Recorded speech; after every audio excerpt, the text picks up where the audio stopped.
So మొత్తం మీద ఈ 5 సంవత్సరాలని జగన్మోహన్ రెడ్డి గారు చూస్తే ఒక మాటలో ఆయన పరిపాలన కావచ్చు, ఆయనపై మీ అభిప్రాయం ఏంటండి?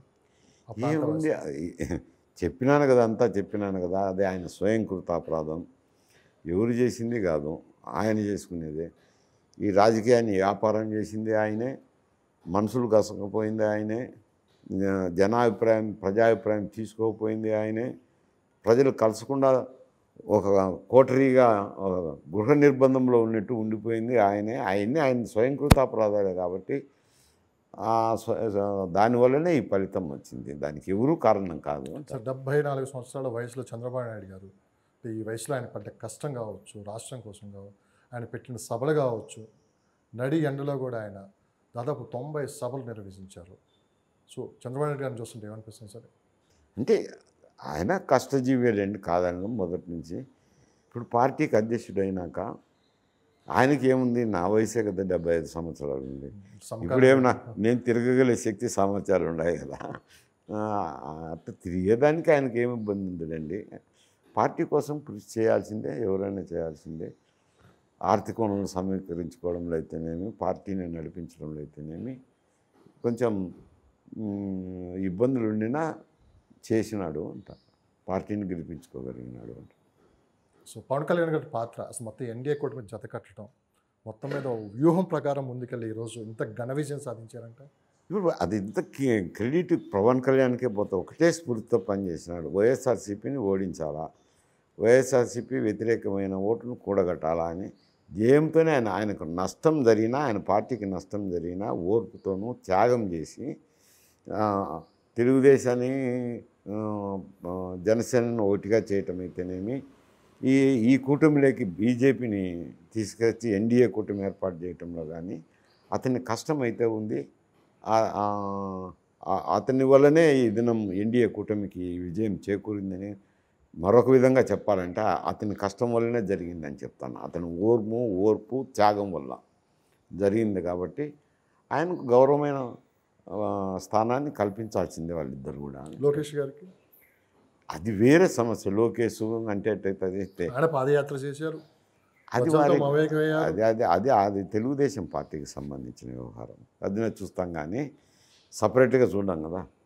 తండ్రి పాదయాత్ర చేయడు కాబట్టి ఆయన చేసిండొచ్చు, అది పార్టీ వ్యవహారంగానే చూస్తాం. కానీ ఈయన చేసింది అయితే ఈయనక ఇతర పార్టీ పెట్టడం అయితేనేమి, ఒక ధ్యేయం పెట్టుకొని పనిచేసి తనకు కొంత నష్టం జరిగినా ఓర్పుతో త్యాగం చేసి చేయడం మాత్రం అది గొప్ప విశేషం అంటాను. ఈయన విషయం వేరు, ఆయన విషయం వేరు. సోషల్ మీడియా ఎంత యాక్టివ్గా ఉంది గత 10 సంవత్సరాల నుంచి. కేవలం సోషల్ మీడియాని తిట్టడం మాత్రమే పెట్టుకున్నారు వీళ్ళు. సోషల్ మీడియాని ఎంతవరకు వాడాలో అంతవరకు వాళ్ళు ప్రతిపక్షాల మీద వాడారని చెప్పి వినిపిస్తున్నమాట. సో అందుకే ప్రజలు కూడా ఇంత తిరగబడ్డారని చెప్పి కూడా వినిపిస్తున్నమాట. ఏమంటారు దాన్ని? సోషల్ మీడియా అంటే ఒక ప్రభావం చూపిస్తుంది కానీ సోషల్ మీడియా వల్లనే ప్రజలు తిరగబడిన మహిళలను కూడా చూడకుండా ప్రజలకు వాళ్ళకుండే అభిప్రాయాలు, వాళ్ళ ఎక్స్పీరియన్స్తో వాళ్ళకు వచ్చిన అభిప్రాయాలు వాళ్ళకు ఉన్నాయి. దాన్ని సోషల్ మీడియా కూడా ప్రభావితం చేసింది. ఒక ప్రత్యేకమైన వ్యవస్థనే తయారు చేశారు. ఆయన చేసినారంటారా? వాళ్ళ పార్టీ చేసి ప్రతిపక్షాల మీద అది బయటకు వచ్చింది కదా, బహిరంగమైంది కదా. ఐపాక్ ఏదో ఒక సంస్థ ఉంది, ఐపాక్లో పనిచేసే వాళ్ళే ఏదో ప్రజలు ఇంటర్వ్యూలు ఇచ్చినట్టు మారువేషాల్లో ఇంటర్వ్యూలు ఇచ్చినారో వాళ్ళ మీద కేసులు పెడతామని కూడా చెప్పారు తెలుగుదేశం పార్టీ వాళ్ళు. నేను పత్రికల్లో చూశాను. అది చేయడం తప్పు. ఒక కన్సల్టెన్సీ అటువంటి పనులు చేయడం తప్పే. అది దానికి అనుభవించేది యంత్రాంగం ఉంది, విచారించుతారు. తప్పు చేసింటే మాత్రం శిక్ష అనుభవించాల్సిందే వస్తుంది. అంటే ప్రభావితం చేసేదానికి ప్రయత్నం చేసినారు కానీ బెడిసికొట్టింది కదా. సోషల్ మీడియా ఇచ్చిన దానివల్ల ప్రజలు ప్రభావితం కాలే, వైఎస్ఆర్సీపీకి పట్టం కట్టలే. మిగతా సోషల్ మీడియా వాళ్ళని ఎక్స్పోజ్ చేసిన దానికి ప్రభావితమైనారు. వాస్తవ పరిస్థితులకు అనుగుణంగా ఉన్నాయి, వాస్తవ పరిస్థితులు వాళ్ళకి తెలుసు కాబట్టి రియాక్ట్ అయ్యి ఈ రిజల్ట్ వచ్చింది. రాయలసీమ వ్యక్తుల్ని విశాఖపట్నం వాళ్ళు యాక్సెప్ట్ చేయలేదు. అక్కడ ఇన్ఛార్జ్లో వైవి సుబ్బారెడ్డి కావచ్చు, కొంతమంది అక్కడ ఇన్ఛార్జ్లో పెట్టడం, అసలుకి అక్కడి నుంచి వచ్చి మీ పెత్తనం ఏంటని చెప్పాడు వాళ్ళు వైఎస్ఆర్ కాంగ్రెస్ పార్టీ మీద తీవ్రమైన వ్యతిరేకత చూపించారు. దాని ఫలితంగానే ఈరోజు అక్కడ సింగిల్ సీటు కూడా రాలేదని చెప్పి అంటున్నారు. ఎంతవరకు? ఇప్పుడు అనకాపల్లిలో జరిగిన ఎంపీ ఎవరు? పెత్తనం వేరు, పోటీ చేయటం వేరు. పోటీ పెత్తనమే ఉంటుందిలేండి. అంటే ఇన్ఛార్జీలను వేయాల్సిందే. ఇప్పుడు ఒక ప్రాంతం నుంచి మరో ప్రాంతంలో ఎవరైనా ఇన్ఛార్జీలు వేస్తారు.